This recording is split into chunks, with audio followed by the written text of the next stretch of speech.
গোমাংস পাচার বিতর্কে নয়া মোড়। শান্তনু ঠাকুরের বিরুদ্ধে বিস্ফোরক অভিযোগ। গোমাংস পাচারকারী জিয়ারুল গাজী। কলকাতার টিভিতে এক্সক্লুসিভ। কেন্দ্রীয় মন্ত্রীর প্যাডে স্লিপ দেওয়া হতো, প্রতিদিন 6টি করে স্লিপ দেওয়া হতো বলে অভিযোগ। বিশদে জানবো, আমাদের সঙ্গে রয়েছেন আমাদের প্রতিনিধি সঞ্জিত চক্রবর্তী। সঞ্জিত, কি জানা যাচ্ছে, কি বলছেন জিয়ারুল গাজী?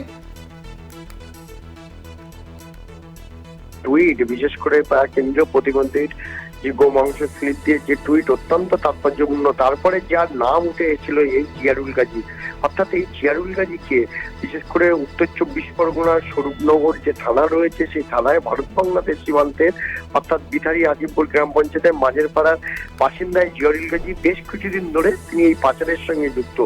তিনি যেটা দাবি করেছেন, একদম ঘনিষ্ঠ অর্থাৎ প্রতিমন্ত্রী ঘনিষ্ঠ যে নাজমুল সর্দার, তার বাড়ি অর্থাৎ বিজেপি নেতা, তার বাড়ি স্বরূপনগর, তার সঙ্গে পরিচয় হয় এই জিয়ারুল গাজী। এই জিয়ারুল গাজী পরিচয় হওয়ার সঙ্গে সঙ্গে কিন্তু যে অভিযোগটা উঠছিল যে এই জিয়ারুল গাজীর নাম, ঠিকানা এবং তার বুথ নম্বর দিয়ে তার বায়োডাটার উপরে সেই প্রতিমন্ত্রীর প্যাডে সে গোমাংস পাচারের অভিযোগ হচ্ছে। অর্থাৎ 3 কেজি করে প্রতিদিন গোমাংস পাচারে এবং প্রতিদিনের 6টি করে স্লিপ ইস্যু করা হতো। স্লিপ ইস্যু করত কে? নাজমুল সর্দার। এবং সেই গোমাংস পাচারের জন্য তিনি 300 টাকার বরাদ্দ ছিল এবং তার মধ্যে 100 টাকা তিনি পেতেন, বাকি 200 টাকা কিন্তু এই মন্ত্রী জান্নাত নাজমুলের কাছে পৌঁছে যেত। এখন প্রশ্ন হচ্ছে, এই কারবারের সঙ্গে কতদিন ধরে যুক্ত রয়েছে? অবশ্যই, একেবারে ধন্যবাদ। আমাদের সঙ্গে ছিলেন আমাদের প্রতিনিধি সঞ্জিত চক্রবর্তী। কি বলছেন জিয়ারুল গাজী শোনাবো।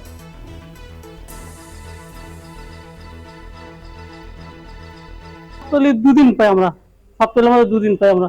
আচ্ছা, কতজনকে দেয় প্রতিদিন? প্রতিদিন 6টা করে দেয়, বিভিন্ন রকম নামে দেয়। আমার তো এখন প্রতিটা ছেলেকে 200 করে টাকা দিতে হয় নাজমুলকে? হ্যাঁ, 200 টাকা করে নেয় নাজমুল। আমরা 300 টাকা, আমরা গরিব মানুষ, ওই এমপির নাম করে নিয়ে নেয়। এমপির নাম করে নাজমুল নেয়? হ্যাঁ, নাজমুল নেয়, 200 করে টাকা নেয় নাজমুল। আর স্লিপ দেয় নাজমুল দেয় এমপির প্যাটে। আচ্ছা, দিলে আপনারা মাংস নিয়ে আসেন? হ্যাঁ, আমরা মাংস 3 কিলো মাংস নিয়ে যাই। সেইগুলো কোথায় দেন? আমরা দিয়ে দেয়, তাদের কাছে নিয়ে আসি, তাদের কাছে দিয়ে দিই। আমরা তো নাজমুল জোর করে নিয়ে গেছিল, বলছে এমপি তো ডাকছে, দেখি গেছিলাম আমরা এমপির কাছে। তারপর যেই আমার বললাম আমার এই ব্যাপার। এমপি কি বলছে?